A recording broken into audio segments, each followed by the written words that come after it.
Île-de-France aussi, hein, parce qu'on sait qu'il y a le trafic de crack à Aubervilliers, à Pantin, à l'est de Paris notamment, mais pas uniquement. Mais est-ce que ça ne crée pas un décalage par rapport à l'impression, la sensation que l'on peut avoir quand on suit un petit peu l'actualité et qu'on rapporte les faits divers comme celui de Strasbourg, par exemple? Moi, je pense que ça montre que lorsque vous avez de la volonté politique, vous êtes en capacité de faire reculer la délinquance et l'insécurité lorsque vous mettez les moyens. Et je vais prendre un exemple. Ce qu'on a montré notamment, c'est que l'État français était devenu obèse sur le plan social avec une augmentation continue des dépenses sociales. Et par contre, on avait faibli sur le plan régalien, c'est-à-dire qu'on avait baissé de façon continue les dépenses en matière de justice et de police. Et comme Emmanuel Macron a peur de son image internationale et du fait que le New York Times puisse éventuellement le critiquer, il met le paquet à Paris pour pas qu'il y ait des vidéos TikTok avec des étrangers montrant la saleté, la délinquance et l'insécurité à Paris, tout simplement. Donc ils ont augmenté les moyens de façon assez importante, comme l'a souligné François Bersani, à Paris pour faire reculer la délinquance. Donc ça montre, par contre, par rapport au message qui est entendu, c'est-à-dire qu'il y a une corrélation qui est très claire sur le fait que lorsque vous augmentez les moyens régaliens, du coup, la délinquance et l'insécurité baissent. Et je pense que ça fait le sujet essentiel sur la question de Strasbourg. Est-ce que vous pouvez réduire en risque zéro totalement? Non, parce Non. que vous avez des tarés dans la société. Mais il faut comprendre la société dans laquelle on vit. On est une société qui est ultra violente et aussi ultra radicale. C'est-à-dire qu'avant, lorsque vous aviez un différend avec quelqu'un, vous l'insultiez, vous avez des échanges verbaux qui étaient très forts. Là, maintenant, les gens sortent tout de suite le couteau. Moi, ça m'est arrivé, j'ai travaillé pendant 10 ans dans une station-service pour aider mes parents. Les gens montent très vite en termes d'intensité, de messages. Ils sortent tout de suite des armes blanches, etc., lorsqu'ils ont un différend, lorsqu'ils se battent entre eux. Ce qui n'était pas le cas lorsque j'avais commencé. Donc, on voit l'évolution de cela. Et donc, du coup, si vous avez une évolution de la société, il faut réagir en conséquence pour faire en sorte de limiter le risque. Pour limiter le risque, il y a deux moyens. Il y a la question de la justice et la question de la police. Sur la question de la justice, si vous dites qu'il y a de plus en plus de tarés en France et que le seul moyen, c'est qu'ils commettent de récidives, c'est de les enfermer, les tarés, tout simplement. Et comme ça, vous évitez en termes de prévention le fait qu'il y ait de nouveaux tarés qui agissent. Et le deuxième point sur la question de la police, c'est que si vous voyez comment agissent les différents délinquants, ils se concentrent sur différents lieux spécifiques. C'est-à-dire que si vous agissez, vous concentrez les moyens en termes de sécurité pour éviter ce type d'agression. Et en plus, ce sont les mêmes endroits où par lesquels les touristes se font racketter et se font voler, Gare du Nord, les stations de métro, etc., et les ponts qui sont sensibles, bah vous augmentez la présence Et policière les centres-villes. et les centres-villes, et comme ça, vous protégez la Bien sûr. population et vous limitez le risque. Ludovine de la manifestant au moment où l'on parle, William T. Moi, je trouve que le gouvernement joue très mal depuis le début. S'il voulait faire passer la réforme des retraites, il l'aurait fait en deux temps. La première partie sur un allongement de l'âge via le PLFSS, via 49.3 en décembre dernier. Et ensuite, après, ils auraient fait la réforme des retraites portant sur le reste, les régimes spéciaux, etc., qui était beaucoup plus populaire. Et à partir du moment où vous avez un débat centré sur le report de l'âge, de toute façon, vous êtes perdant quoi qu'il arrive. Dans toutes les enquêtes d'opinion, depuis que Mitterrand a fait le coup en 82, de toute façon, les Français refusent tous les reports Il de n'a pas l'âge. fait le Donc, de toute con, façon, il a fait le cadeau. oui, de toute façon, vous êtes Oui. obligé de passer en force. Quoi qu'il arrive, vous passez en force. Et maintenant, c'est comment vous le vendez aux Français. Et moi, je pense que c'est là où il y a un point intéressant, et c'est ce que le gouvernement doit expliquer aux Français, c'est que les types qui vont manifester le 19 janvier, eh ben, la France est un pays qui marche complètement sur la tête. Parce que pourquoi est-ce qu'on doit faire un report de l'âge de 62 à 64 ans? Parce qu'en fait, le régime général auquel 75%, 60% des salariés y sont, et ben, de toute façon, est équilibré pendant les 30 prochaines années. Les Français doivent travailler plus longtemps, donc la classe moyenne, qui est le tiers-État, doit travailler plus longtemps pour payer en fait les retraites de ceux qui vont manifester le 19 janvier. Parce que le compte des fonctionnaires est déficitaire de 30 milliards d'euros. Le compte des régimes spéciaux est déficitaire de 10 milliards d'euros. Donc ça fait 40 milliards d'euros à récupérer. Et donc du coup, les gens qui vont manifester viennent de quel domaine?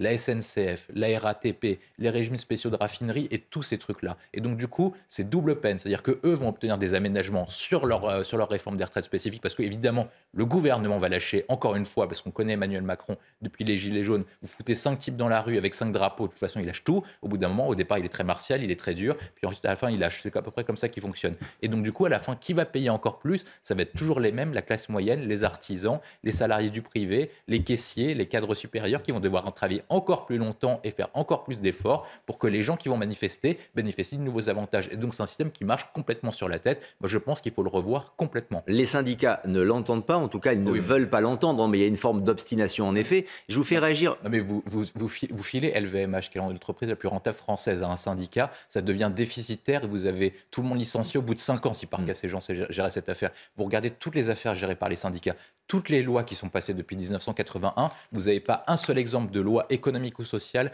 qui ont été améliorées par un syndicat. Vous n'avez pas une seule entreprise où ils ont manifesté, où ils ont bloqué l'entreprise, où l'entreprise en est mieux sortie après l'intervention des syndicats qu'avant l'intervention des syndicats. Dans ces manifestations, on va leur faire confiance. William T. de l'arrêt, c'est aussi un combat politique. Il y a une volonté de leadership aussi, de prendre le pouvoir. C'est même un combat de société sur comment on conçoit notre rapport avec le travail, etc.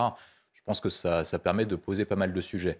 La question que vous posez avec les retraites, c'est est-ce que le droit de grève, qui est un droit constitutionnel, donne le droit de bloquer le pays et d'emmerder 66 millions de Français? C'est ça le sujet essentiel. C'est-à-dire que quand vous pouvez bloquer le pays, c'est-à-dire que vous avez les salariés de la SNCF, de la RATP et des raffineries qui peuvent bloquer, en gros, en cumulé 50 000 employés, qui peuvent bloquer 66 millions de salariés. Est-ce que vous trouvez que c'est juste que 50 000 personnes aient le droit de décider de la vie de 66 millions de personnes? Ils ont été élus par qui, les gens de la SNCF? Ils ont été élus par qui, les gens de la RATP? Ils ont été élus par qui, les gens des raffineries? Et je pense que ça pose un point essentiel que vous avez affronté en 2010, qui est l'encadrement du droit de grève et qui pose deux questions essentielles. Un, l'organisation d'un service minimum beaucoup plus poussé pour nous permettre aux Français de circuler, parce que si les gens ont le droit de faire le droit de grève, ils n'ont pas le droit de pourrir la vie des gens. Et le deuxième point, c'est que le gouvernement adopte une nouvelle tactique de combat pour pouvoir lutter contre les grévistes. Parce que de toute façon, les grévistes le feront jusqu'au bout. La RATP, la SNCF... Et droit de grève à la carte comme en Italie, par exemple, où on ne peut pas faire grève pendant les fêtes de Noël. Moi, je dis qu'il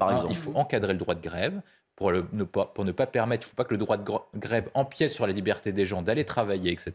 Et le deuxième point essentiel, c'est qu'il faut que le gouvernement puisse pouvoir s'organiser pour pouvoir faire comme l'avaient fait certains gouvernements en Allemagne, au Royaume-Uni, lorsqu'ils avaient fait face à des réformes sociales très importantes, c'est-à-dire pouvoir recruter des gens en contractuel, parce qu'il y a quand même des gens qui cherchent des emplois actuellement, on fait face à des problèmes d'inflation, etc. Donc si par cas vous proposez à des gens d'intégrer ça et de pouvoir travailler dans certains endroits spécifiques comme la RATP et la SNCF de façon occasionnelle, notamment des jeunes, pour pousser au maximum et pouvoir de permettre que les services fonctionnent, et ben vous pouvez lutter contre ça. Et il y a un dernier point qui est intéressant, c'est que moi je pense actuellement vous êtes à 32,68 comme l'a montré votre sondage, mais c'est pas exclu que les Français, même s'ils sont contre la réforme des retraites, à la fin soutiennent la réforme des retraites parce qu'ils en ont marre. Contre les syndicats parce qu'ils vont être impactés directement. Vous aurez le retard sur tous les modes de locomotion. Il n'y a pas que le métro. Ce sera pas ça. Mais c'est dangereux. Moi, j'étais extrêmement pour et extrêmement enthousiaste à l'idée des JO 2024.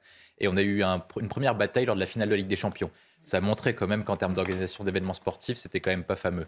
Ce qu'on dit, notamment sur la sécurisation du premier jour, c'est quasiment impossible à sécuriser autant de kilomètres.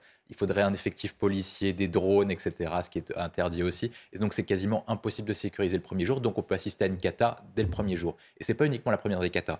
Le problème que vous avez évoqué, c'est la question des transports. C'est-à-dire qu'il est quasiment impossible, à l'état actuel des choses, vu la formation des transports et vu du fait qu'on réduit le nombre d'offres de transport en Île-de-France, d'avoir un nombre de transports suffisant. Et il y a un autre point aussi, c'est qu'il faut se dire qu'on a mobilisé tous les moyens du gouvernement, de la ville de Paris, de la région Île-de-France, pour montrer notre impuissance, notre saleté, le fait que la ville soit pas belle, etc. On a payé pour faire de la pub négative à l'égard du monde entier, parce que vraisemblablement, en 2 ans, c'est quasiment impossible d'organiser ça. Laurent Nunez est arrivé en 2022. Je me rappelle, il y a un intervenant qui vient ici souvent, qui est Christian Proto, qui dit que pour les JO d'Alfortville, il a été nommé 6 ans avant pour l'organiser et pour préparer la sécurité. Donc c'est quasiment impossible qu'avec les défis qui sont croissants, la montée de l'insécurité, la montée de l'ultra-violence, que Laurent Nunez... formation des gens. Nunez est un grand professionnel, mais il va avoir du mal. Mais c'est juste qu'il me donne des... emblématiques du PSG. Ça me ferait mal au cœur d'aller au Stade de France. Ou ailleurs.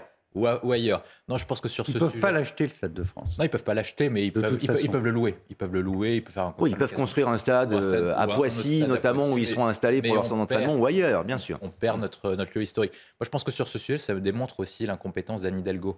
Il faut être raisonnable vis-à-vis d'Anne Hidalgo. C'est le Paris Saint-Germain qui fait les investissements en termes d'infrastructure sur tout l'aménagement du Parc des Princes depuis l'arrivée des Qataris. Ils ont investi 80 ou 100 millions d'euros. Anne Hidalgo a besoin d'argent de toute façon parce que la mairie de Paris est en déficit. À quoi ça lui sert de conserver le Parc des Princes en termes d'infrastructure et en termes de patrimoine, dans la mesure où elle ne peut pas le valoriser dans les années à venir sans investissement supplémentaire du Qatar. Donc elle a tout intérêt à le vendre pour pouvoir réduire sa dette et pouvoir investir dessus. Moi, je pense qu'il y a un sujet à aborder. Je mettrai le sujet comme ça. Je me demande si, à terme, il y a 2 sujets à réfléchir. Est-ce que soit il ne faut pas supprimer la loi PLM, donc la loi électorale sur Paris, Lyon, Marseille, soit deuxième possibilité que je soumets, est-ce qu'il ne faut pas mettre Anne Hidalgo sous tutelle et supprimer le poste de maire de Paris, parce qu'on a déjà eu pendant très longtemps pas de maire de Paris. On n'y est pas encore. L'actualité